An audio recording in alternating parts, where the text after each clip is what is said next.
మనం కూడా నిత్య జీవం మనం పొందాలని ఈరోజు ఈ స్థలానికి మనం వచ్చాం. పరలోకానికి వెళ్ళిపోవాలని, నరకాన్ని తప్పించుకోవాలని, ఆ రాజ్యములో తండ్రి పక్కన కూర్చోవాలని ఆశ, ఆకాంక్ష ఈరోజు ప్రతి ఒక్కరిలో ఉంది. లేదంటారా?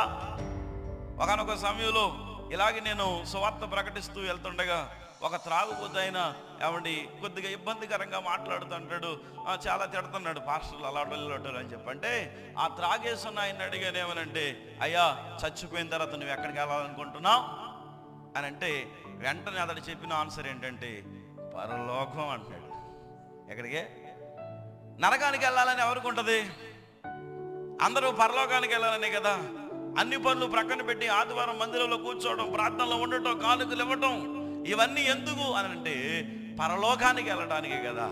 నిత్య జీవాన్ని మనం పొందుకోవాలంటే, ఆయన ప్రక్కన కూర్చోవాలంటే, ఆ రాజ్యములో